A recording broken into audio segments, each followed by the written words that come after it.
sleeping nature voice. Tonight we travel to a quiet Victorian village wrapped in snow, where Christmas lanterns glow softly through frosted windows, and the air carries the comforting scent of pine, cinnamon, and wood smoke. As you settle comfortably beneath your blankets, allow the worries of the day to drift away. There is nowhere you need to be, nothing you need to do, only a gentle story waiting to unfold. Tonight's tale is called The Stranger Who Arrived Every Christmas and Never Told Anyone His Name. So close your eyes, relax, and let the peaceful rhythm of this story guide you toward a restful night's sleep. The snow had been falling since early afternoon, not the fierce kind that howled through the streets and rattled shutters against stone walls, but a quiet and patient snowfall that seemed content simply to drift downward from the darkening sky. Each flake settled softly upon the rooftops of Aldermore, upon chimneys, upon garden gates, upon the narrow cobbled lanes that wound gently through the village.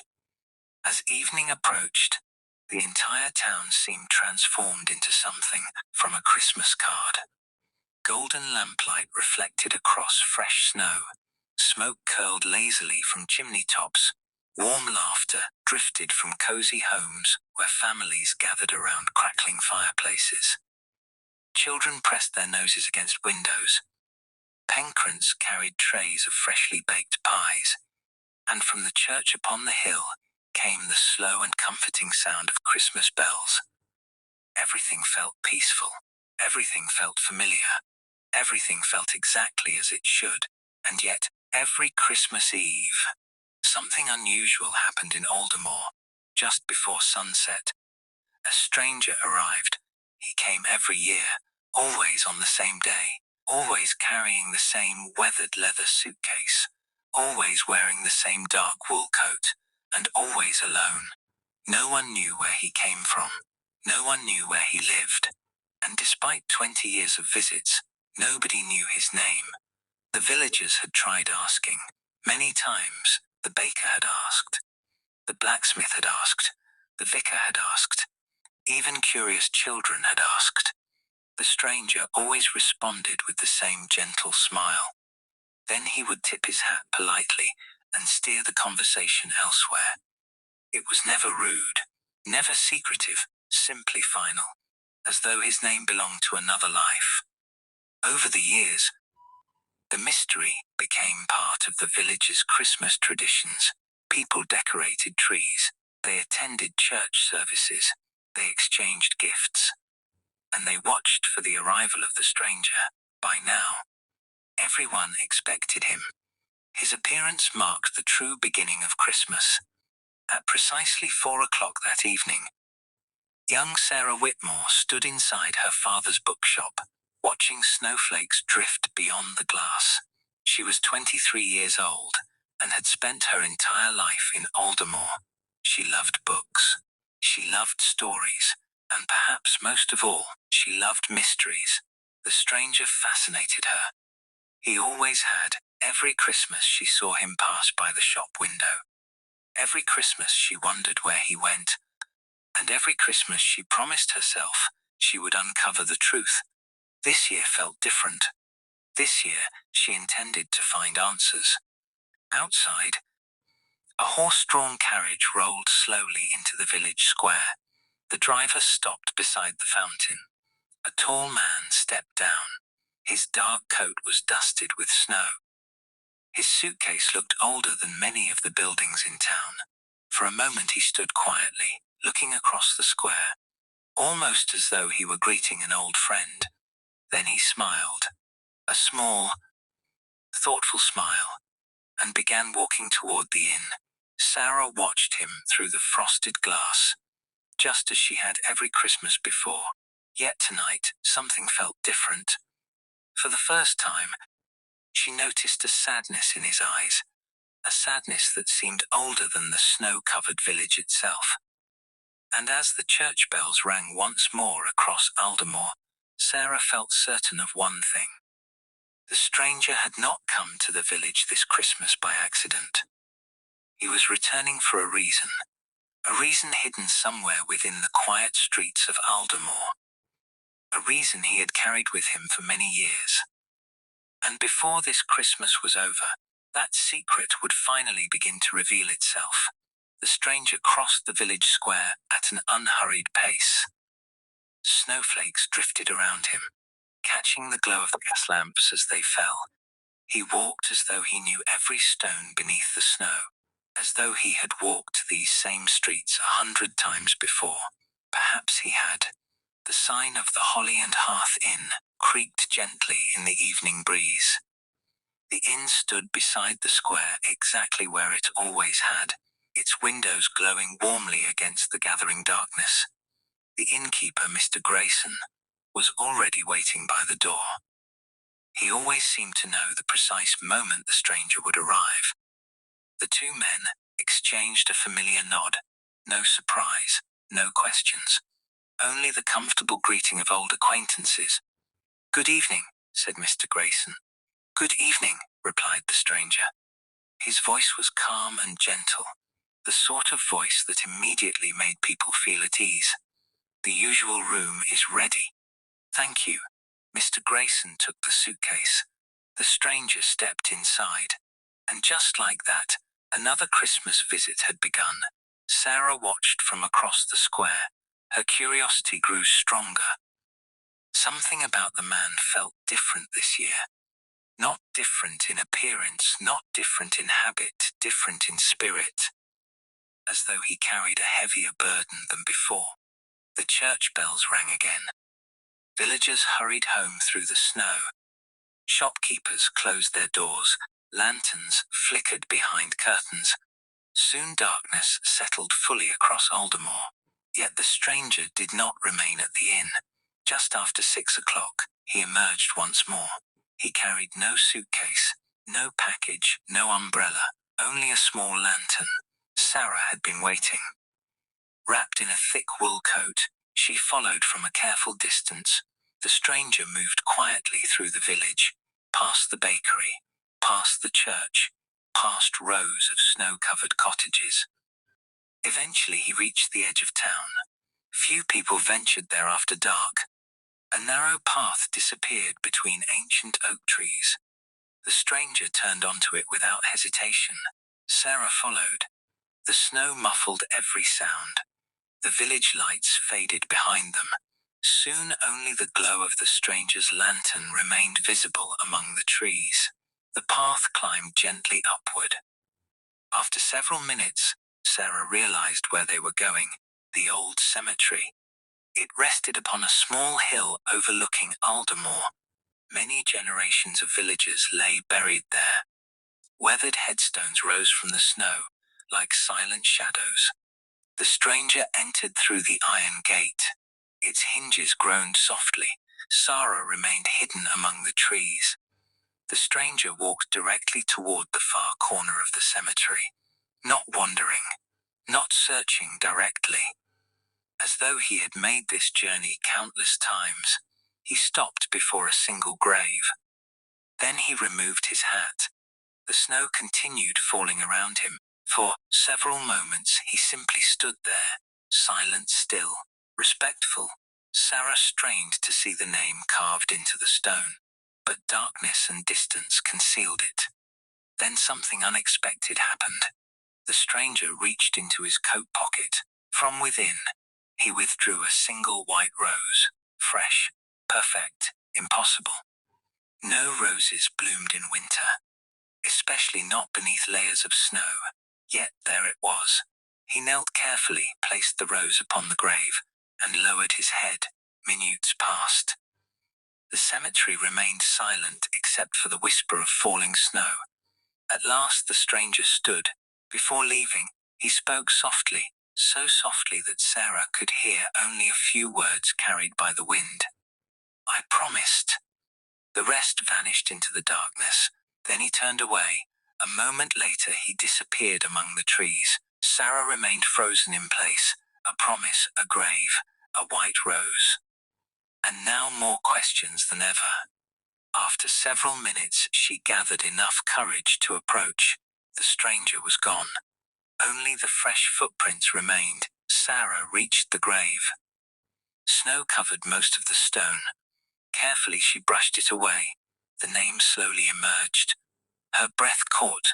The inscription read, Eleanor Harrow, 1858-1885, beloved daughter, beloved friend, forever remembered.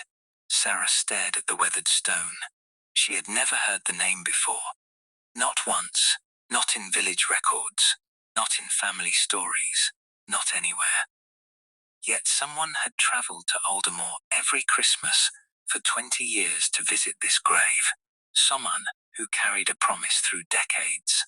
Someone who refused to reveal his name. The wind stirred the bare branches overhead.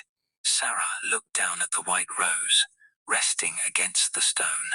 Its petals glowed softly beneath the moonlight, and for the first time, she felt she was standing at the edge of a story far older than she had ever imagined. A story buried beneath snow, beneath time, and beneath a promise that had never been forgotten. Sarah remained beside the grave for several moments. The snow continued to fall, softly, quickly, almost as though the world itself wished to preserve the secret resting there. At last she turned and made her way back toward the village. Yet her thoughts remained fixed upon the name, carved into the stone. Eleanor Harrow. Who was she? And why had a stranger devoted 20 years of Christmases to her memory? The questions followed Sarah all the way home. That night, while most of Aldermore slept peacefully, Sarah sat beside the fire, with a stack of village history books spread across the table. The flames crackled gently. The grandfather clock ticked steadily outside. Snow gathered upon the windowsill. Hour after hour she searched. Old census records, church registers, pretty documents, family histories. Eventually, just before midnight, she found something. A single mention. Only a few lines tucked inside a faded village record from many years ago. Eleanor Harrow, daughter of Thomas Harrow, former owner of Harrow House, died during the winter of 1885. No further information, no explanation, nothing. Sarah frowned. For someone who inspired such devotion, the record seemed strangely brief, almost incomplete, as though part of the story had vanished. The following morning was Christmas Day. The village awoke beneath fresh snow. Church bells rang across the valley. Children rushed downstairs to open gifts. Families gathered around festive tables. The familiar warmth of Christmas filled every corner of Aldermore. Yet Sarah could think of little else besides the stranger. Shortly after breakfast, she spotted him again. He was walking through the square, carrying several neatly wrapped parcels. To most people, this would have seemed ordinary. But Sarah noticed something unusual. The stranger never delivered the parcels himself. Instead, he left them anonymously. One package appeared upon the doorstep of Mrs. Fletcher, an elderly widow who lived alone. Another appeared outside the cottage of a struggling family with 4 young children. A third was left beside the home of an injured carpenter who had been unable to work for months. The stranger knocked, then quietly walked away before anyone answered. No recognition, no gratitude, no conversation. Only kindness performed in secret. By noon, word of the gifts had spread throughout the village. Nobody knew who had delivered them, except Sarah. She watched from a distance. Again and again, the pattern repeated. Each parcel went to someone in need. Each gift arrived without explanation. The stranger seemed to know exactly who required help. And he asked for nothing in return. As afternoon faded into evening, Sarah followed him once more. This time he entered the church. The Christmas service had already ended. The pews stood empty. Candles flickered softly in the quiet sanctuary. The stranger sat alone near the back, not praying, not reading, simply sitting, as though listening. Minutes passed. Then an elderly voice broke the silence. "You're here again." Sarah peeked through the partially open doorway. The speaker was Reverend Whitaker, the oldest priest Aldermore had ever known. His white hair glowed softly beneath the candlelight. The stranger smiled. "I am." The Reverend sat beside him. For a moment neither spoke. Then the Reverend sighed. 20 years. The stranger nodded. 20 years, Sarah's heart quickened. At last, someone who knew him. Someone who might know the truth. The Reverend gazed toward the altar. "You've carried this burden longer than anyone expected." The stranger remained silent. "You know," the Reverend continued gently, "she would never have wanted this." For the first time, sadness crossed the stranger's face. Not ordinary sadness, the kind that comes from carrying a memory for far too long. "I know," he said quietly. "Then why continue?" The stranger looked toward the stained glass windows, where snow drifted beyond the colored panes. When he finally spoke, his voice was almost a whisper, because a promise doesn't end simply because the years pass. The Reverend lowered his eyes. Neither man spoke for a long while. The church grew silent once more. Then the stranger stood. "I should be going." The Reverend nodded. Before leaving, he placed a hand upon the stranger's shoulder. "You've honored her long enough." The stranger offered a faint smile. "Perhaps." Then he walked away. Sarah remained frozen behind the doorway. A promise, again that word.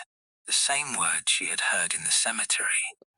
Whatever connected the stranger and Eleanor Harrow had begun with a promise powerful enough to bring him back every Christmas for 2 decades.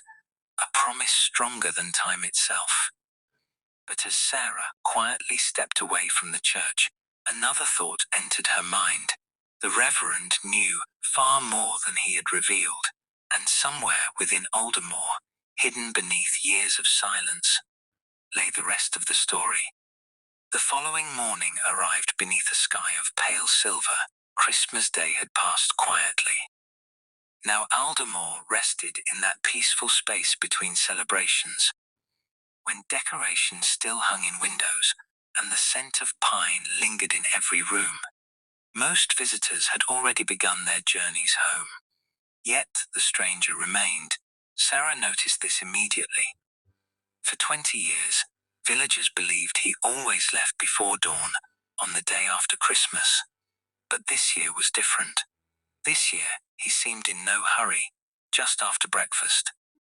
Sarah made her way to the church once again. The old Reverend Whitaker was arranging hymn books near the altar.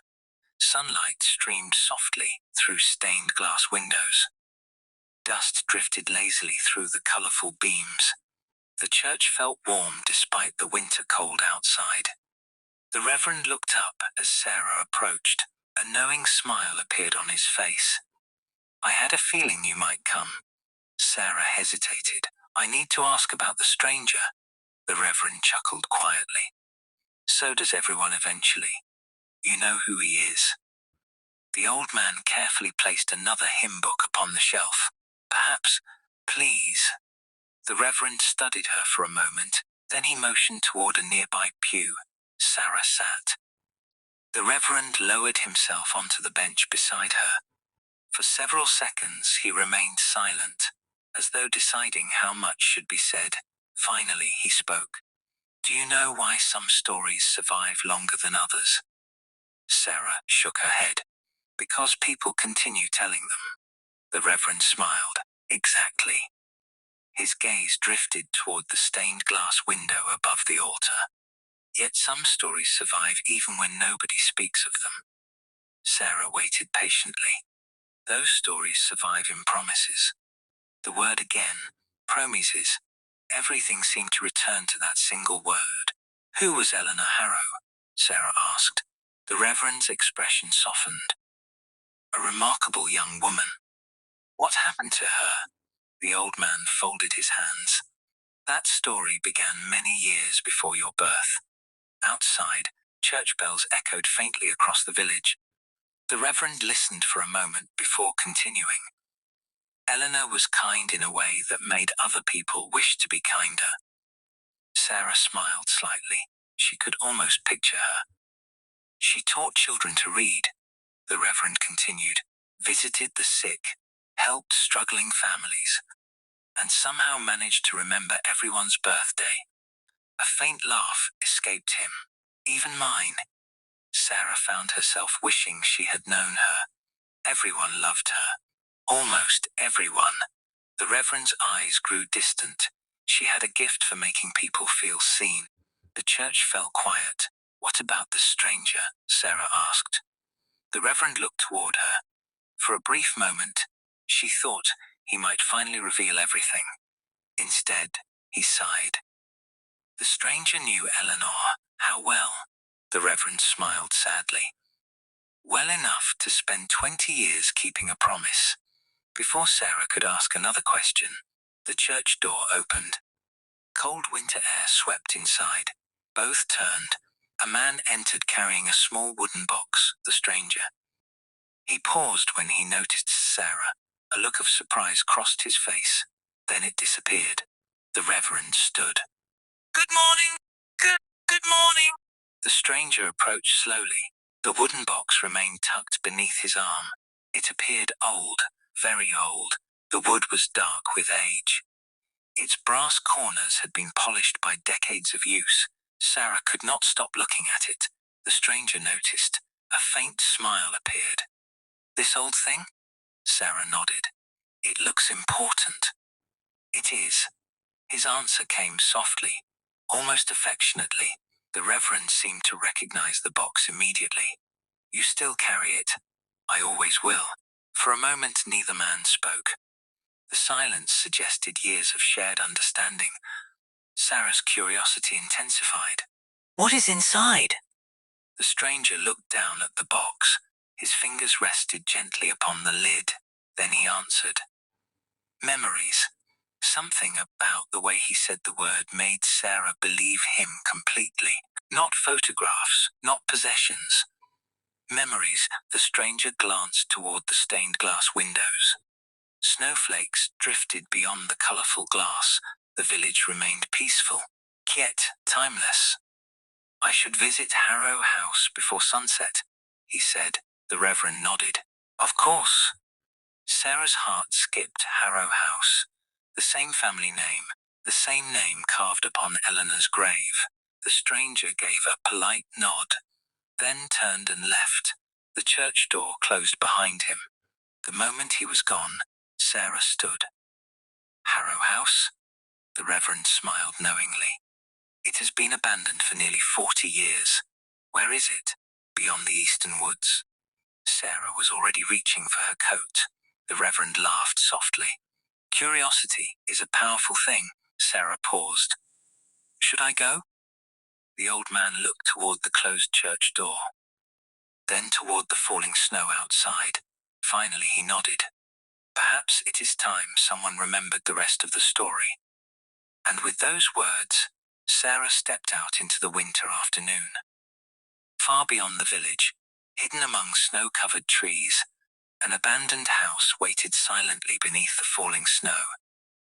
And somewhere inside that forgotten place, the next piece of the stranger's mystery was waiting to be found. Sarah followed the eastern road as daylight slowly faded across the countryside. The snow was deeper beyond the village. Tready branches bowed beneath its weight. The world seemed quieter there, almost untouched.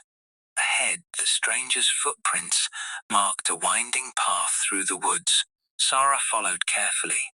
The forest stretched around her like a frozen cathedral. Tall oaks stood silent beneath blankets of white.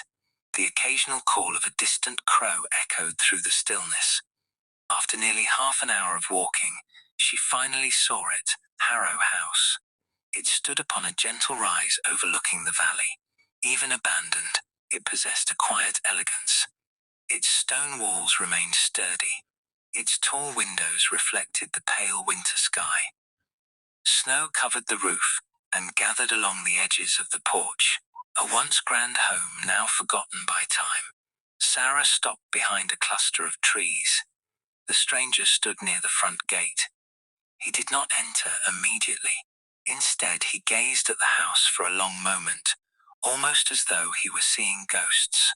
Not frightening ghosts, memories. The kind that linger in places long after people have gone. At last he opened the gate, its hinges groaned softly. Then he walked toward the house. Sarah waited until he disappeared inside before approaching. The front door remained slightly open. Warm light flickered somewhere within. A lantern. She hesitated. Part of her knew she should leave, yet another part whispered that she had already come too far. Gathering her courage, she stepped inside. The entrance hall was vast. Dust covered the floor. White sheets draped forgotten furniture. A magnificent staircase curved upward toward darkness. The air smelled faintly of old wood and distant fireplaces. Surprisingly, the house did not feel abandoned. It felt asleep, as though it were waiting. Somewhere deeper inside, she heard movement. Following the sound, Sarah moved carefully through the house. Past a dining room, past a library, past a drawing room where faded portraits watched from the walls. Eventually she reached a doorway. Inside sat the stranger. He occupied a chair beside an extinguished fireplace. The wooden memory box rested upon a small table. He had not noticed her. His attention remained fixed upon a portrait hanging above the mantel. Sarah looked up. A young woman gazed back from the painting. She wore a pale blue dress. Her dark hair was neatly arranged, and her eyes held the same warmth the Reverend had described. Eleanor Harrow. There could be no doubt.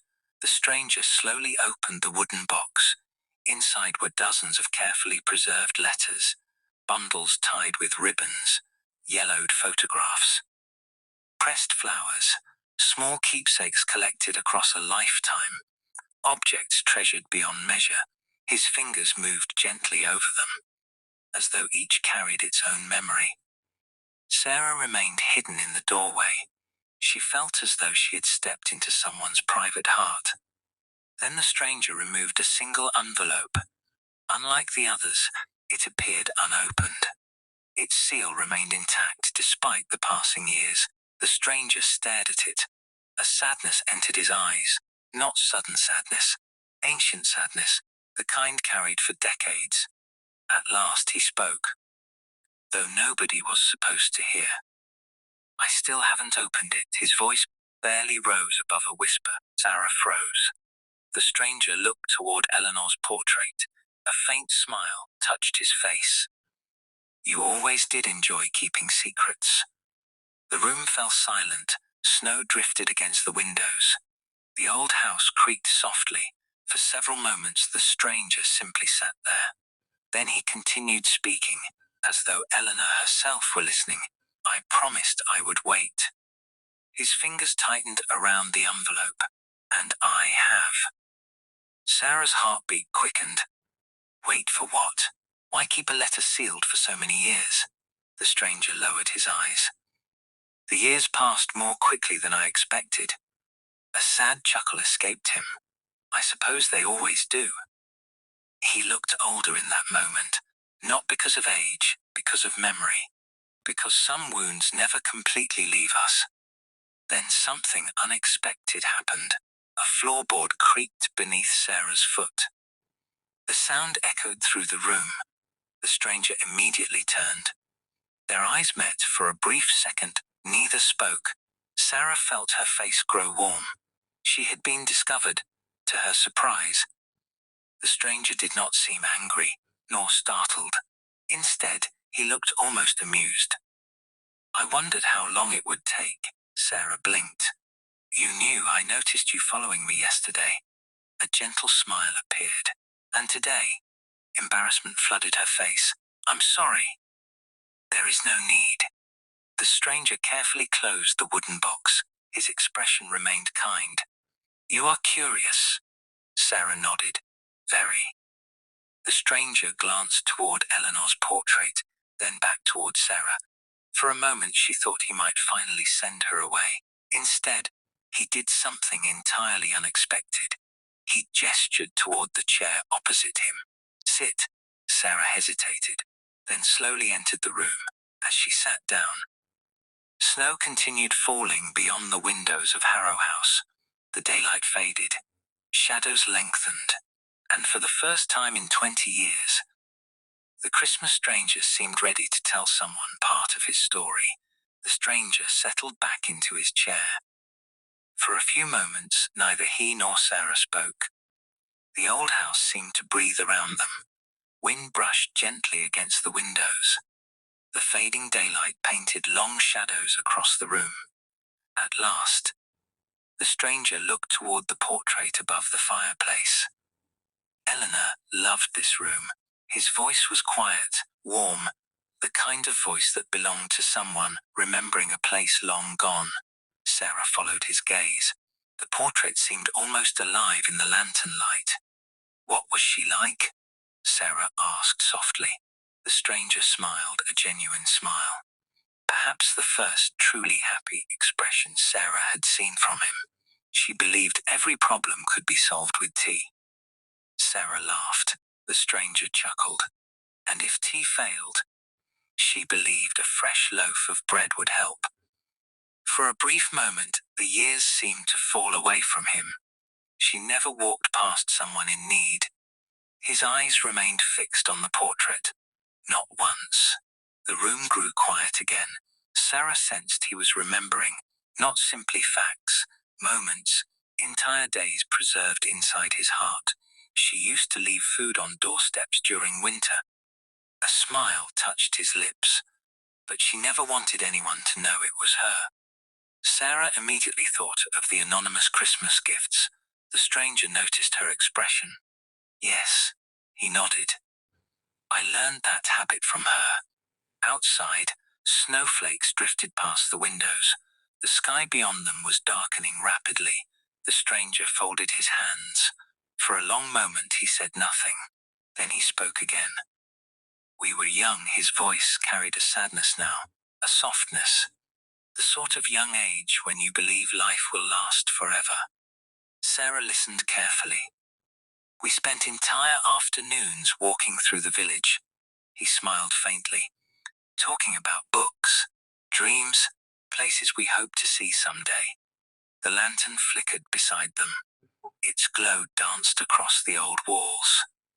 "Everyone assumed we would marry." Sarah's heart skipped. The first true revelation. The stranger's eyes remained on the portrait. "We assumed it too." Silence settled between them. Not uncomfortable silence, the kind that naturally follows a difficult truth. Sarah glanced toward the unopened envelope resting atop the memory box. The stranger followed her gaze. His expression changed immediately. Sadness returned, deep and familiar. "Eleanor wrote that letter 3 days before Christmas." Sarah looked carefully at the faded envelope. The paper was worn with age, yet the seal remained untouched. "Why didn't you open it?" The stranger smiled sadly. "Because she asked me not to." Sarah blinked. "What?" "She gave it to me herself." The stranger gently touched the envelope. "She said I was only allowed to open it if she failed to return by Christmas Eve." The room seemed suddenly smaller, quieter. "What happened?" Sarah whispered. The stranger lowered his eyes. For several seconds, only the sound of wind could be heard. Then he answered. "There was an accident." The words came slowly, painfully. As winter approached, Eleanor traveled to a neighboring town. His gaze drifted toward the dark window. The roads were dangerous. Snow, ice, poor visibility. Sarah already knew where the story was leading, yet she found herself hoping she was wrong. The carriage never arrived. The stranger's voice barely rose above a whisper. The driver survived. He swallowed, but Eleanor did not. The room fell completely silent. Even the wind seemed to pause. Sarah looked toward the portrait, toward the smiling young woman frozen forever in paint. and suddenly the mystery felt different, not mysterious, tragic, human. The stranger stared at the unopened envelope. I received news of her death 2 days later. His fingers tightened slightly. Christmas Eve, the exact same day he returned every year. Sarah understood now, at least part of it. Every Christmas visit marked the anniversary. Not of celebration, but of loss. The stranger continued speaking. I intended to open the letter immediately. His voice trembled slightly. But then I remembered her instructions. Sarah remained silent. I convinced myself she might have known something. A sad laugh escaped him. It sounds foolish now. No, Sarah said quietly. The stranger looked toward her. No? She shook her head. It sounds like hope. The stranger stared at her for several seconds. Then he smiled. A tired smile, but a genuine one. Perhaps. Darkness had fully settled outside. The lantern became the room's only light. Snow continued falling across the silent grounds of Harrow House. The stranger carefully returned the envelope to the memory box. Then he closed the lid. Click. The small sound echoed through the room. 20 years. 20 Christmases. 20 years without opening the final letter. Sarah stared at the box, at the faded envelope hidden inside. And a question formed in her mind. A question she almost feared to ask. If Eleanor's final letter remained unopened after all these years, what secret had been waiting inside it all this time? Sarah could not stop thinking about the letter. The sealed envelope seemed to weigh upon the room, upon the stranger, upon the years themselves. Outside, the snow continued falling softly against the windows of Harrow House. Inside, the lantern flame flickered gently. Neither moved for a long while. At last, Sarah spoke. You've carried it for 20 years. The stranger nodded. Yes, and you've never opened it. No. Sarah looked toward the memory box. Not even once? A faint smile appeared. Not even once. The answer surprised her. Most people would have opened it immediately, especially after such a loss, especially after so many years. The stranger seemed to understand her thoughts. I know what you're wondering. Sarah smiled slightly. I'm sure you do. He leaned back in his chair. When I was younger, I nearly opened it 100 times. His gaze drifted toward the darkened window. Some nights I would place it upon my desk. Other nights I would carry it in my pocket. I even broke the seal once. Sarah blinked. You did? The stranger nodded. Just a little. His smile became thoughtful, but I stopped. Why? The answer came immediately. Because it felt like saying goodbye. The room grew quiet once more. Sarah understood. As long as the letter remained unopened, something remained unfinished, something remained possible. A final conversation still waiting to happen. The stranger stood, slowly, carefully. The years seemed heavier upon him now. He walked toward the portrait above the fireplace. For several moments he simply looked at Eleanor. Then he laughed softly. The sound startled Sarah. What is it? The stranger shook his head. I was remembering. What? A warmth entered his eyes. The first time we met. Sarah leaned forward. The stranger smiled. It was raining. Of course it was. Eleanor always claimed important things happened in the rain. The old house seemed to fade around him as memory carried him elsewhere. She was standing in the village bookshop. Sarah smiled. My father's shop? The very same. The stranger nodded. There was only one copy of a novel left. I wanted it. So did she. Sarah laughed. What happened? We argued. You argued. For nearly 10 minutes. His smile widened, very politely. Sarah could almost picture it. Two young people standing among shelves of books, neither willing to surrender, neither realizing they were meeting the person who would change their life. Who won? Sarah asked. The stranger chuckled. Neither. What do you mean? Eleanor suggested. We share it. Sarah laughed again. The stranger joined her. For the first time, the room felt lighter. Less burdened by sorrow, more filled with life. That became our habit, he continued. We shared books, walks, conversations, dreams. His voice softened. Everything. The lantern crackled gently. Snow drifted beyond the windows. The old house listened, as though it too remembered. Then the stranger's smile slowly faded. There was something I never told her. Sarah noticed the change immediately. Something important was coming. The stranger returned to his chair. His eyes rested upon the memory box, upon the unopened letter hidden inside. What was it? For several moments he remained silent. Then he answered. The day before she left, I bought a ring. Sarah's breath caught. The stranger nodded. I intended to propose on Christmas Eve. The words settled heavily between them. 20 years. 20 Christmases. 20 years carrying a proposal that was never spoken. The stranger reached into his coat pocket, slowly, carefully. Then he withdrew a small velvet box. Sarah stared. The velvet had faded with age, its edges worn smooth by decades of handling. The stranger opened it. Inside rested a simple gold ring, beautiful, timeless, and untouched by time. Sarah could hardly believe it. You kept it. The stranger smiled sadly. I never found a reason not to. The gold caught the lantern light. For a moment, it seemed almost alive.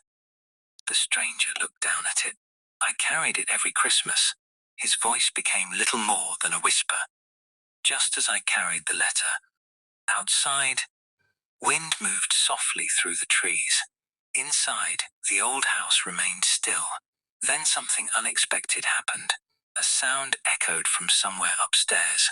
A creak, slow, distinct. Sarah looked up immediately. The stranger did as well. Both listened. Silence followed. Then another sound. A faint thump, somewhere above them. The stranger frowned. That's strange. Sarah glanced toward the staircase, visible through the doorway. I thought the house was empty. So did I. The stranger carefully closed the ring box. For a moment neither moved. Then the sound came again, this time clearer. Footsteps. Slow footsteps crossing an upstairs floor. The stranger rose to his feet. His expression had changed, not fearful, curious, almost concerned. He picked up the lantern.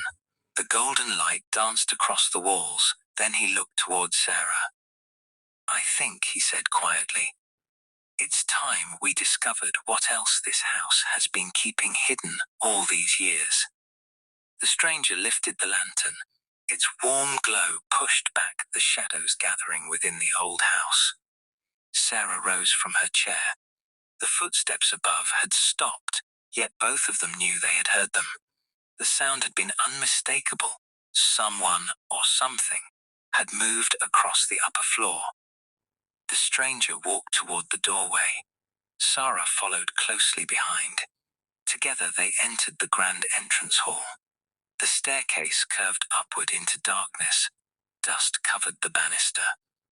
Moonlight filtered faintly through the tall windows. For a moment neither spoke. The house seemed to be holding its breath. Then, creak.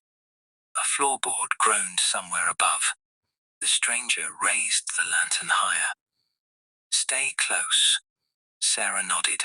They began climbing. Each step answered with a soft creak. The old staircase had not forgotten the way to visitors. Halfway up, Sarah glanced down. The entrance hall seemed impossibly distant. Small, silent, the higher they climbed, the more the house felt alive, not haunted, remembering. At the top of the stairs stretched a long corridor. Portraits lined the walls. Their painted eyes watched quietly from gilded frames. Doors stood closed on either side. The stranger moved slowly. The lantern cast long golden shadows across faded wallpaper. Then he stopped. One door stood slightly open, only an inch, yet Sarah was certain it had been closed earlier. The stranger noticed as well without speaking. He approached. The brass handle gleamed beneath a layer of dust. He pushed gently. The door opened. Inside was a bedroom. Moonlight spilled across the floor. A bed stood beneath a canopy draped in white sheets. A dressing table rested beside the window. Books occupied shelves along one wall. Everything remained untouched, preserved, as though the owner had simply stepped outside for a walk. Sarah entered slowly, then she noticed something. A thin layer of dust covered nearly everything except one object, a wooden journal. It sat upon the dressing table, clean, recently disturbed. The stranger frowned. Someone had touched it, recently. He lifted the journal carefully. The leather cover had faded with age. A name was embossed in gold lettering. Eleanor Harrow. Sarah's heart quickened.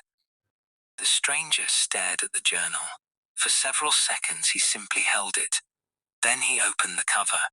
Inside, neat handwriting filled the first page. The lantern light trembled slightly as he read. Sarah moved closer. The stranger turned another page, then another. A small smile appeared. Eleanor's journal. His voice barely rose above a whisper. Sarah looked over his shoulder. The pages contained observations, thoughts, sketches, small moments from everyday life. The stranger carefully turned through them. Each page seemed to bring him back into another time. Then something slipped from between two pages. A folded piece of paper. It fluttered gently onto the floor. Both stared. The stranger bent down. Slowly he picked it up. The paper was old. Very old, yet remarkably well preserved. Unlike the sealed letter in the memory box, this paper had been folded many times, as though someone had read it repeatedly. The stranger unfolded it. His eyes widened. Sarah saw immediate recognition. "What is it?" For a moment he could not answer. Then he handed the paper to her. At the bottom was a familiar signature, Eleanor. But the letter itself was addressed to someone. A name Sarah had never heard before. To William.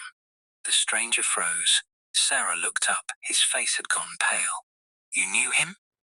The stranger lowered himself slowly onto the edge of the bed. For the first time since meeting him, he seemed completely shaken. After several moments he spoke, very quietly. "William was my name." The room fell silent. 20 years of mystery. And finally, Sarah knew the Christmas stranger had a name, William. Yet somehow, the revelation felt less important than what came next. The stranger, William, continued staring at the letter. His hands trembled slightly. "She wrote this after I left." Sarah sat beside him. "What does it say?" William swallowed, then he began reading. His voice was soft, fragile. "If you are reading this, then I have hidden it, exactly where I hoped you would someday find it." The lantern flickered. Snow brushed gently against the window. William continued. "You always look for answers in books, William. That is why I left this among my journals." A faint smile appeared through his sadness. "That sounds like her." He kept reading. "There is something I never told you. Not because I wished to keep a secret, but because I hoped to tell you in person." William stopped. The room seemed suddenly smaller. The years themselves appeared to narrow, as though 20 winters had vanished in an instant. William looked down at the page, then slowly continued, and the next words would change everything he believed about the past. William stared at the page. For a moment, he could not continue. 20 years of questions pressed against his heart. 20 years of wondering. 20 years of carrying memories through snow-covered Christmases. His hands trembled slightly. Sarah remained silent beside him. Outside, the winter wind whispered against the old windows of Harrow House. Finally, William drew a slow breath and continued reading. "My dearest William, if you are reading this, Then life has unfolded differently than either of us expected. There is something I wish to tell you before I left. Something I hoped to say while we walked beneath the Christmas lights of Aldermore. Something I imagined telling you after you finally gathered the courage to ask me the question you have been carrying in your pocket. William's eyes widened. Sarah immediately glanced toward the velvet ring box Eleanor had known. A faint smile crossed William's face. Even now, after all these years, Eleanor somehow managed to surprise him. He continued, "Please do not look so shocked. You are many wonderful things, William, mysterious, thoughtful, Kend, but subtle you are not." A quiet laugh escaped him. The first genuine laugh Sarah had heard all evening. For a brief moment it felt as though Eleanor herself sat in the room, still teasing him, still smiling, still alive within these pages. William continued reading. "I knew about the ring weeks ago. You hide books better than secrets." Sarah covered her mouth to suppress a laugh. William shook his head. "That sounds exactly like her." Then his smile slowly faded. The next paragraph was shorter, more serious. My answer would have been yes. The room became completely still. William stopped breathing for a moment. 20 years. 20 years carrying a question that had never been asked, and now, at last, he knew. The answer had always been yes. A tear slipped quietly down his cheek. He did not wipe it away. Sarah looked toward the portrait hanging downstairs in her memory, toward the smiling young woman who had left behind kindness wherever she went, and she suddenly felt the full weight of those lost years. William lowered his head. His voice grew quieter, almost fragile. My answer would have been yes. He repeated the words softly, as though afraid they might disappear. The lantern flickered beside them. Snow continued falling beyond the glass. Time itself seemed to pause. Then William continued, "My greatest regret is not that life may separate us. It is that you might spend your years carrying sorrow that was never meant for you. So I am asking something difficult. If fate proves unkind, I want you to keep living. I want you to keep helping people. Keep reading books. Keep laughing at terrible jokes. Keep finding reasons to be happy. And most of all, I want you to return to Aldermore every Christmas." William stopped again. His heart pounded. Sarah watched him carefully. The next sentence explained everything. "Everything.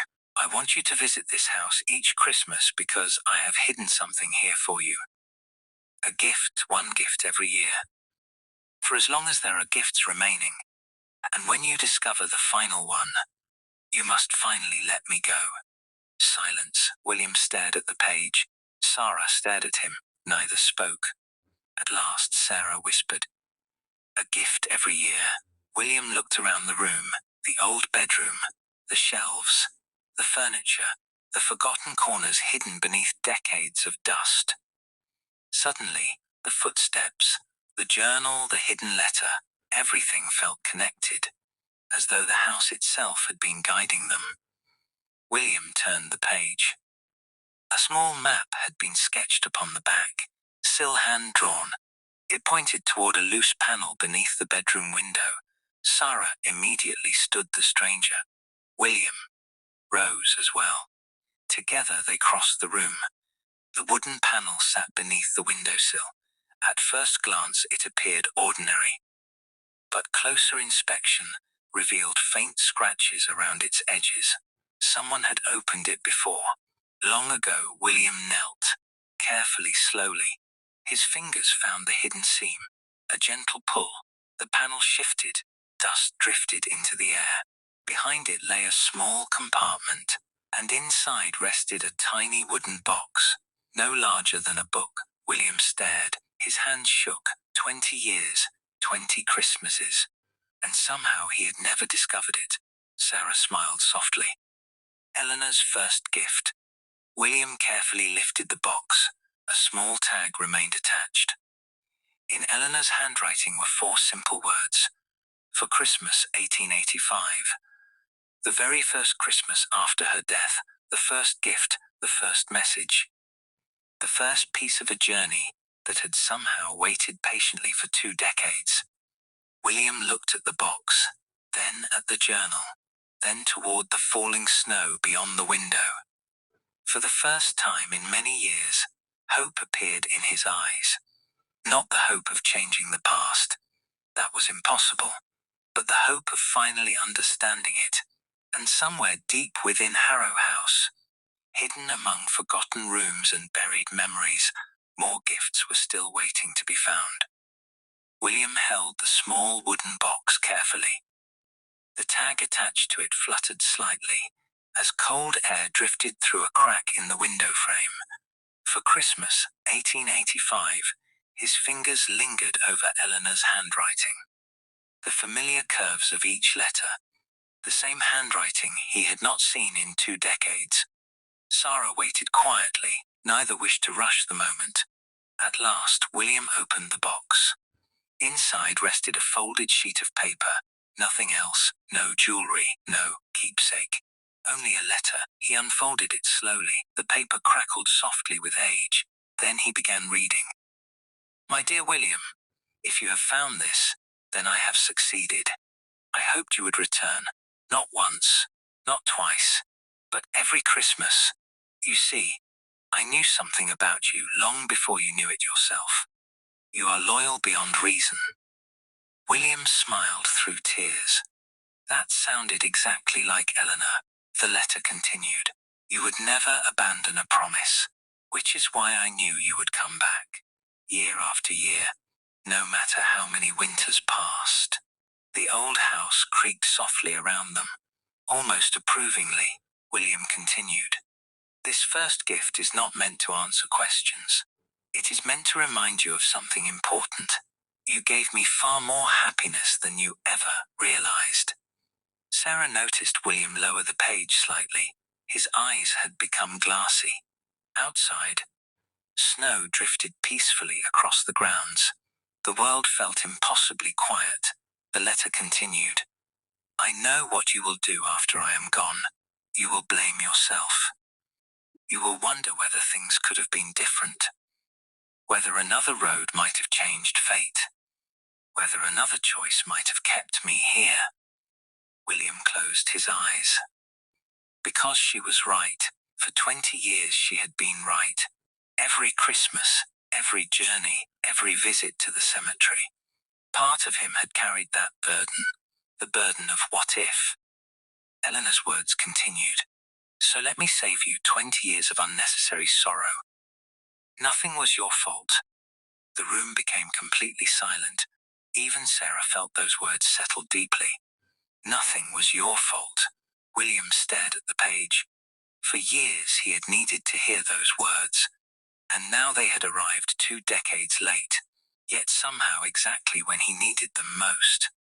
A tear slipped down his cheek, then another. The lantern flame flickered gently.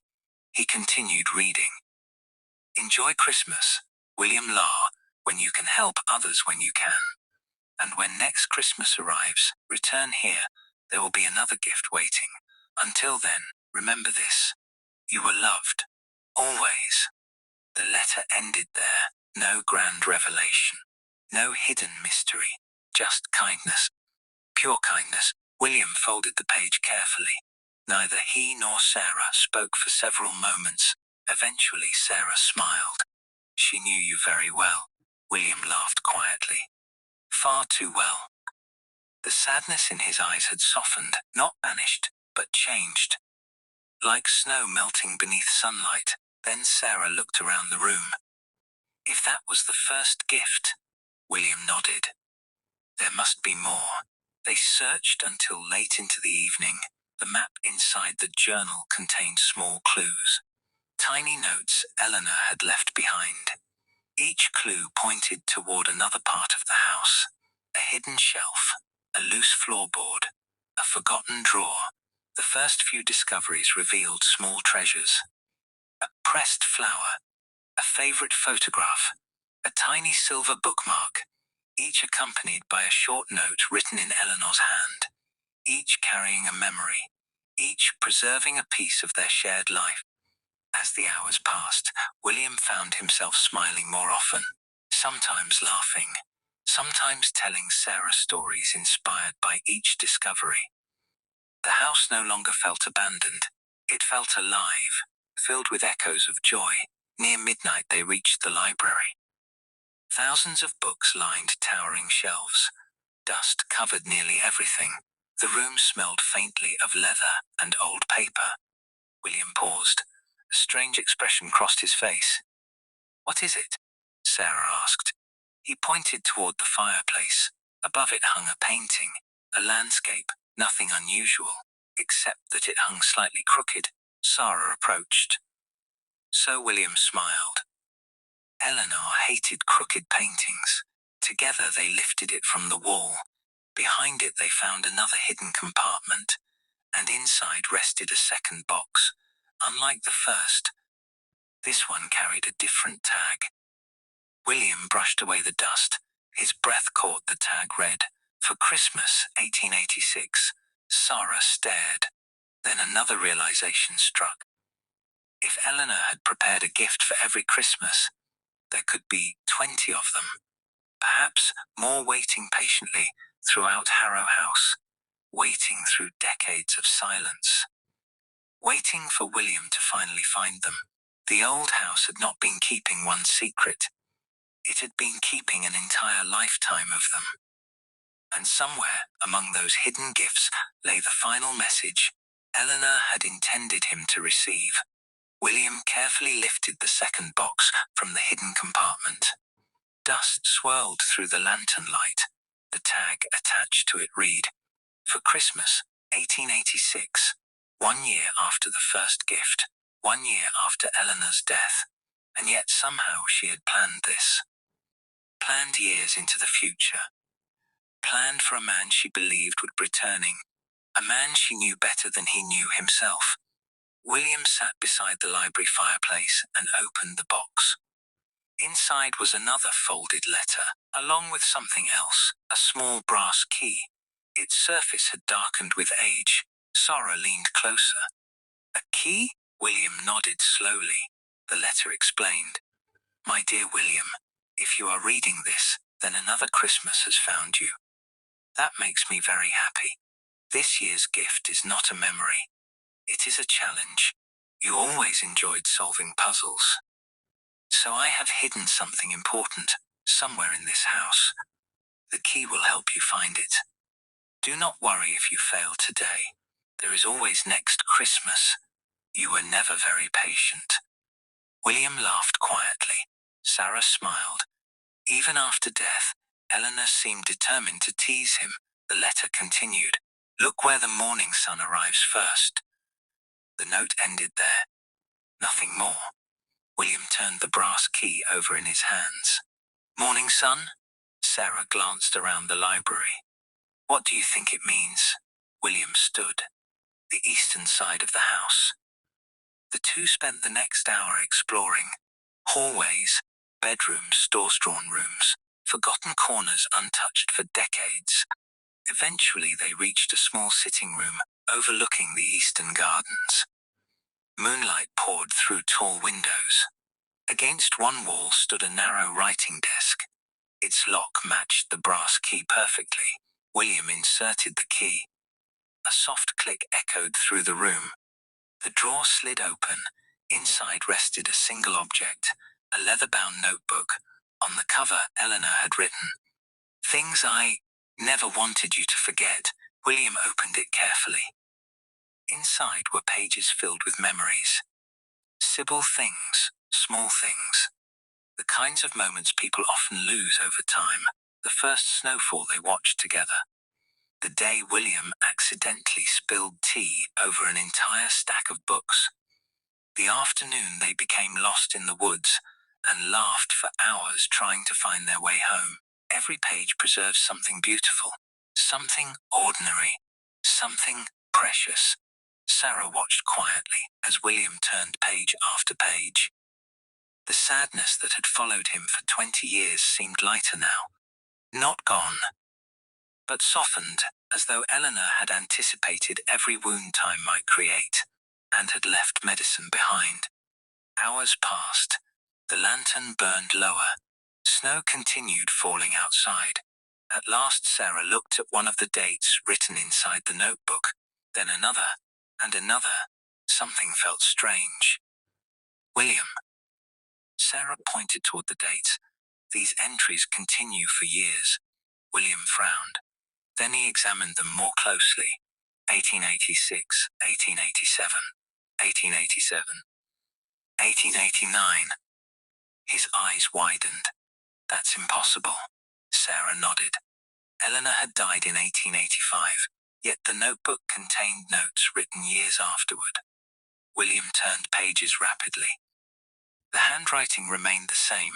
The ink aged consistently. Everything appeared authentic. The room grew silent. Neither understood what they were seeing. Then Sarah noticed something hidden near the final pages. A folded document tucked into the binding. She carefully removed it. The paper appeared newer than the others. Much newer. William unfolded it. Immediately his expression changed. Shock. Pure shock. Sarah looked down. At the bottom of the page was a signature. Not Eleanor's, a different name. One William clearly recognized. His face had gone pale. "Who is it?" Sarah asked. William stared at the signature. For several moments he could not speak. Then he whispered, "Thomas Harrow." "Eleanor's father." William nodded. The note contained only one sentence. One sentence written many years after Eleanor's death. "If you ever discover this, there is something about Eleanor's final journey that you were never told." The room became completely still. Outside, snow drifted silently through the darkness. Inside Harrow House, an entirely new mystery had just begun, because for 20 years, William had believed he knew how Eleanor died. Now, for the first time, he wasn't certain. William read the note again. Then a third time. The words did not change, yet each reading made them feel heavier. "If you ever discover this, there is something about Eleanor's final journey that you were never told."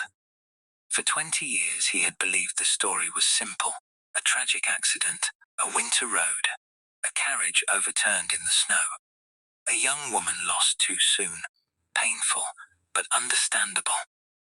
Now uncertainty had entered the room. Sarah watched William carefully. "What exactly were you told?" William lowered himself into a chair. The notebook remained open upon his lap. The carriage was traveling through Blackthorn Pass. His voice was distant, remembering. The driver survived. He said heavy snow reduced visibility. He lost control. The carriage overturned. Sarah nodded. That was the story everyone knew, or thought they knew. William continued. "When I arrived, the investigation was already over. You never questioned it." William looked toward the window. Snow drifted through the darkness beyond the glass. "I was grieving." The answer explained everything. Grief rarely asks questions. It simply hurts. Sarah unfolded Thomas Harrow's note once more. There was something written on the reversed side. Small, almost hidden. She turned it toward the lantern. A location. Only a location. North Wing Archive Room. William frowned. "Harrow House has an archive room," Sarah shrugged. "If it does, I've never seen it." Neither had William. Together they left the sitting room. The old house seemed even larger now, more mysterious. The lantern light stretched long shadows along the corridor walls. Portraits watched silently as they passed. At the far end of the second floor, they discovered a narrow staircase, hidden behind a paneled door. The staircase climbed higher, toward a forgotten level of the house. Dust covered every step. No one had used it in years, perhaps decades. The air grew colder as they ascended. Eventually they reached a small landing. 3 doors stood before them. One had collapsed inward from age. Another remained locked. The third carried a faded brass plaque, Archive. William exchanged a glance with Sarah, then slowly pushed the door open. The room beyond was enormous. Shelves stretched from floor to ceiling. Boxes, ledgers, donks, family records collected across generations. The archive smelled of old paper and time. Dust sparkled through the lantern light. For several moments neither spoke. Then Sarah noticed something unusual. A desk stood near the center of the room. Unlike everything else, it appeared recently disturbed. The dust upon its surface had been brushed aside. William approached. There was a single object resting there, a leather folder waiting, as though someone had known they would come. His hands shook slightly as he opened it. Inside were official documents, witness statements, maps, newspaper clippings, and at the very top, a letter from Thomas Harrow, addressed directly to William. William unfolded it carefully. The handwriting was older now, more unsteady than Eleanor's. The handwriting of a grieving father, the letter began. William, if you are reading this, then you have finally found the archive. And if you have found the archive, then enough time has passed for the truth to be told. William's heart pounded. Sarah remained beside him, silent. The letter continued. You were told Eleanor died in a carriage accident. That was not a lie, but it was not the entire truth. William stopped breathing for a moment. The lantern crackled softly. Snow tapped gently against the windows. Outside, the world remained peaceful. Inside, everything was changing. He continued reading. The accident happened because Eleanor left the main road. The driver did not choose the route. Eleanor did. Sarah looked up immediately. William stared at the page.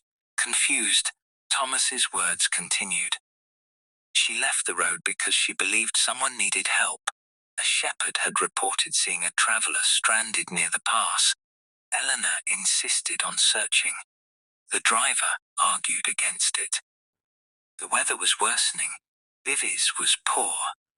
But your Eleanor was always determined, especially when someone else might be suffering. William closed his eyes. A sad smile appeared. Yes, that sounded exactly like Eleanor. The letter continued. The traveler was eventually found alive. He survived because Eleanor chose to help. For 20 years, William had believed Eleanor's death had been meaningless, a random tragedy. Now he learned something different. Her final act had been an act of kindness, a life saved, a stranger rescued. Even in her last hours, Sarah wiped quietly at her eyes. The story felt painfully beautiful. Then William turned to the final page. His expression changed immediately. Shock, complete shock. Sarah noticed. William looked up slowly. The color had drained from his face. The final paragraph read, There is one more thing you deserve to know. The traveler Eleanor saved survived the storm. And every Christmas since then, he has returned to Aldermore to leave flowers at her grave. William stared at the words. His mind struggled to understand. Every Christmas flowers at her grave, for 20 years. Then realization struck, a realization so sudden that he nearly dropped the letter. Someone else had been visiting Eleanor's grave. Someone else had been keeping a promise. Which meant William was not the only person returning to Aldermore every Christmas. And somewhere in the village, another stranger was carrying a secret of his own. William read the final paragraph again and again. Each time the words felt more impossible. Another visitor, another person returning every Christmas. Another life quietly orbiting the memory of Eleanor Harrow. For 20 years, Sarah stared at the letter. So someone else has been coming here all this time. William nodded slowly. It appears so. The archive room seemed suddenly colder, larger, filled with questions. Outside, snow drifted across the darkened grounds of Harrow House. The old house groaned softly in the wind. Then Sarah noticed something else inside the folder. A newspaper clipping. Folded carefully beneath Thomas Harrow's letter. She picked it up. The paper was yellow with age. A local newspaper from January 1886. The headline read, "Local woman Honda Accord for Act of Correggiasara." Unfolded it completely. The article described Eleanor's final journey. How she had insisted upon searching for a stranded traveler. How she had ignored warnings about worsening weather. How her actions had saved a life. Yet one line immediately caught Sarah's attention. The rescued traveler refused to reveal his identity. William looked up. "What?" Sarah handed him the article. He read the sentence twice, then frowned. "No name." The article continued. The survivor departed before giving a statement and requested privacy. William exchanged a glance with Sarah, another unnamed stranger. Another mystery. The similarities felt too great to ignore. Then Sarah noticed something handwritten in the margin. Not part of the newspaper. A note, written by Thomas Harrow himself. "Meet him at the church Christmas Eve, midnight 1886.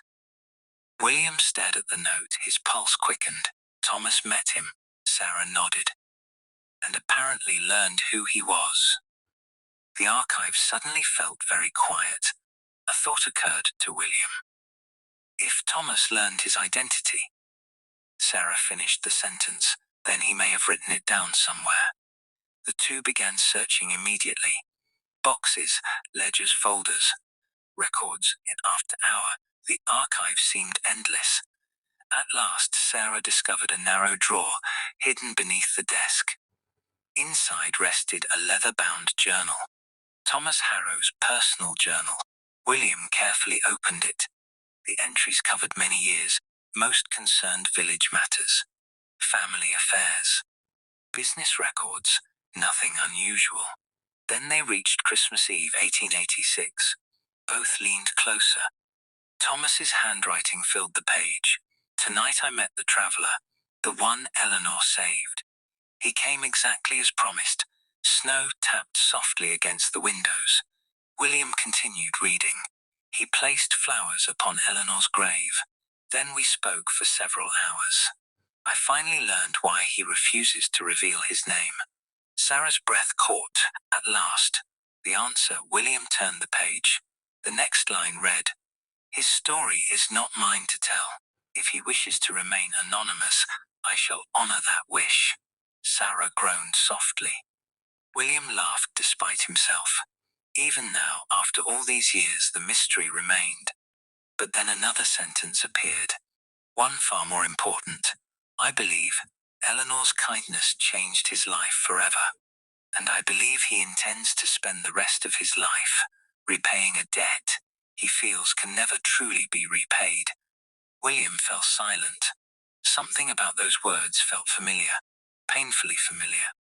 He understood that feeling, the desire to honor someone, to return year after year, to keep promises long after others considered them finished. Thomas's final sentence on the page read, "In many ways, he reminds me of William." The room grew still. Sarah looked toward him. William stared at the journal. For the first time, he realized something. Perhaps he and the traveler were not separate stories. Perhaps they were reflections of one another. Two lives shaped by the same woman. Two strangers carrying the same memory. Then something slipped from between the pages. A photograph, old, faded. William picked it up carefully.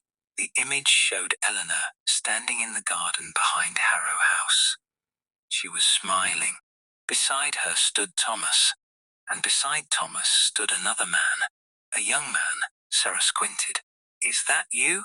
William shook his head. "No," his voice had become a whisper. The photograph trembled in his hands, because he recognized the face. Not from memory, not from the past, but from much more recently.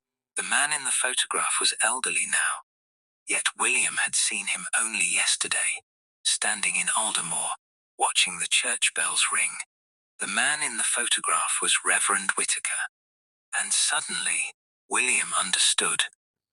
The old Reverend knew far more than he had ever admitted. William stared at the photograph. The lantern light trembled slightly in his hand, yet the face remained unmistakable. Reverend Whitaker. Much younger, his hair dark, his posture straighter, but undeniably the same man. Sarah looked between the photograph and William. "You know him?" William nodded. The Reverend. The room fell silent.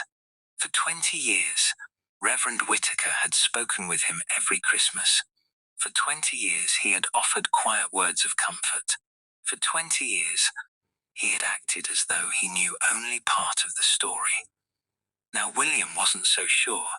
The old journal suddenly seemed much heavier. Thomas Harrow's final entry beneath the photograph read, "There are some truths that belong to time, not to us. When the proper Christmas arrives, the remaining pieces will reveal themselves." William sighed. "That sounds frustratingly familiar." Sarah laughed softly. "It seems everyone in this story enjoys secrets." The old house creaked around them. Midnight had long since passed outside. Snow blanketed the grounds of Harrow House. The world felt suspended between yesterday and tomorrow. At last, William carefully placed the photograph into his coat pocket. "We need to speak with Reverend Whitaker." Sarah nodded immediately. Neither wished to wait. The answers felt close now. Closer than ever. Together they left the archive, descending through the sleeping house, past forgotten hallways, past silent portraits, past decades of memories. When they finally stepped outside, the snowfall had stopped. Moonlight shimmered across untouched snow. The village lights glowed faintly in the distance. Aldermore looked peaceful, timeless. The walk back felt strangely quiet. Neither spoke much. Both were lost in thought as they approached the village church. A single light burned inside. Sarah noticed it immediately. "So he's awake." William looked toward the glowing window. "He usually is." The church stood silent beneath the stars, its stone walls silvered by moonlight, its bell tower rising above the village like a guardian. William pushed open the wooden door. The familiar scent of candle wax greeted them. Inside, Reverend Whitaker sat alone near the altar. A book rested upon his lap. He looked up before either spoke and smiled, not surprised, not confused, almost as though he had expected them. I wondered how long it would take. William stopped walking. "You knew we'd find the archive." The Reverend closed his book. "I hoped you would." Sarah exchanged a glance with William. The old man sighed, then slowly stood. His eyes settled upon the photograph protruding from William's coat pocket. For a brief moment, sadness crossed his face, then warmth, then memory. "You found Thomas's journal." William stepped forward. "You knew Eleanor." The Reverend smiled softly. "Yes, you knew Thomas. Yes, and you've known the truth this entire time." The church became very quiet. The Reverend looked toward the stained glass windows. Moonlight filtered through colored glass, painting faint patterns across the floor. At last he nodded. "Most of it." William's voice grew firmer. "Then tell me." The Reverend studied him carefully. For several seconds he said nothing. Then he walked toward the altar. Behind it stood a small wooden cabinet. The old man unlocked it, reached inside, and removed a long rectangular box. Dark wood, brass corners. Very old. William immediately recognized the craftsmanship. Harrow House. The Reverend carried it gently, almost reverently, then placed it upon a nearby table. "There is a reason I never told you everything." William remained silent. The Reverend opened the box. Inside rested dozens of envelopes, perfectly preserved. Each carried a year: 1887, 1888, 1889, 1890, and many more. Sarah stared. William froze, his breath caught. Christmas gifts. More of them. Many more. The Reverend looked toward him. Eleanor did not leave 20 gifts. William swallowed. How many? The old man smiled sadly, then answered, 50. The church fell completely silent. 50. Half a century of messages, half a century of Christmases, half a century of love carefully preserved through time. William stared at the box, unable to speak. Then Reverend Whitaker said something even more astonishing. The final gift was never hidden in Harrow House. William slowly looked up. Then where is it? The Reverend's eyes softened, and for the first time all night, the old man appeared emotional, because he knew what came next. The final gift, he said quietly, was entrusted to me. And suddenly, after 20 years of mystery, William realized he was standing only one step away from Eleanor's final message. William stared at the wooden box. 50 gifts, not 20, not 30. 50. An entire lifetime of Christmases. A lifetime Eleanor had somehow prepared, long before anyone imagined she would be gone. The church felt impossibly still.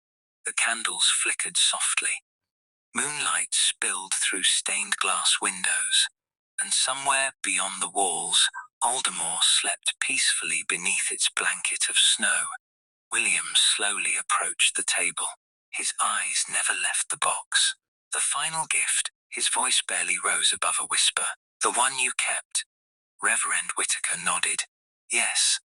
Sarah remained silent. Even she sensed the importance of the moment. The old Reverend placed a hand upon the box.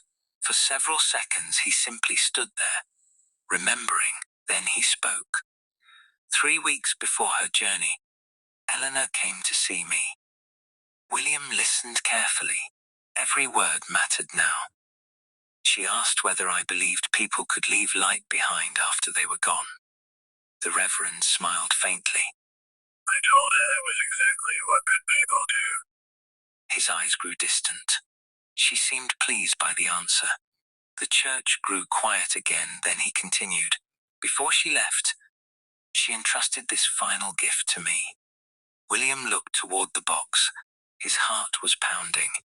The Reverend's voice softened. She instructed me never to give it to you until I believed you were ready. Ready for what? William asked. The old man smiled sadly.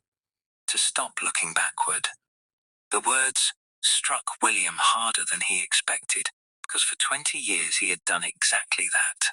Every Christmas, every journey, every visit.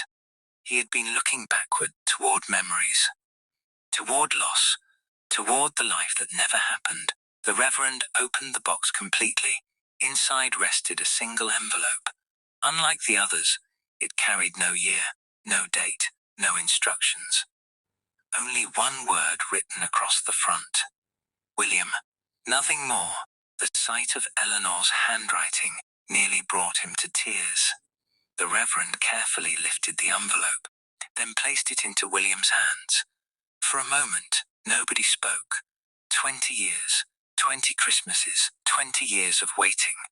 And now the final message rested in his hands. Sarah watched quietly. The candles crackled softly. The old church seemed to hold its breath. William looked at the seal. The paper had yellowed with age, yet Eleanor's handwriting remained clear, familiar, alive.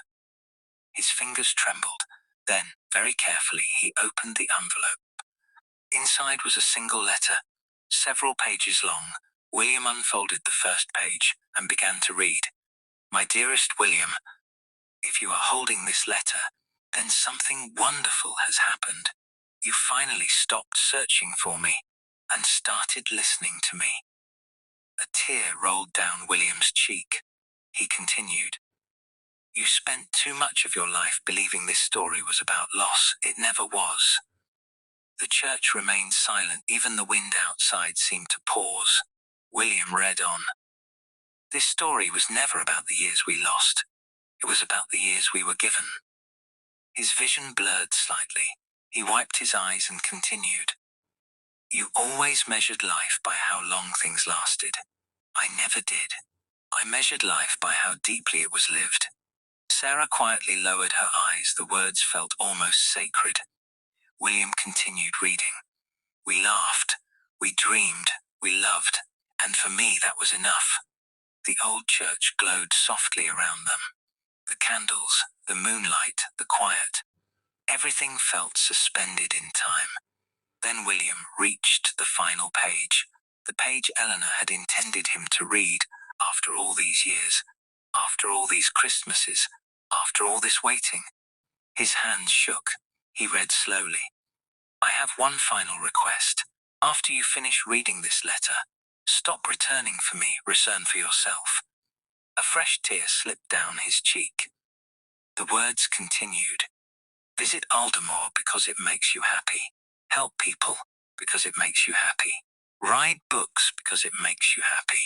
Then came the final lines. The last words Eleanor would ever leave behind. The words she had preserved through half a century. The words she had trusted time itself to deliver. Do not spend the rest of your life guarding a memory. Live the life that memory inspired. And whenever Christmas comes, do not think of what ended. Think of what began. William stopped reading. Silence filled the church. No one spoke. No one needed to. For several moments he simply stood there, holding the letter, holding 20 years of grief, 20 years of love, 20 years of promises. Then something changed, not dramatically, not suddenly, quietly, like the first light of dawn. The burden he had carried for so long seemed lighter, not because Eleanor was gone, but because he finally understood what she had wanted. Not remembrance. Life. The Reverend smiled gently. Sarah smiled too, and for the first time in 20 years, William smiled without sadness.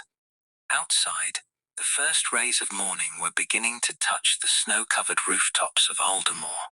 Christmas was over. A new day had begun, and somewhere beyond the church windows, bells began ringing across the village, not for an ending, but for a beginning. The stranger who arrived every Christmas and never told anyone his name had finally revealed his name, William, and at last, after 20 years of returning to say goodbye, he was ready to live the rest of his story. The end.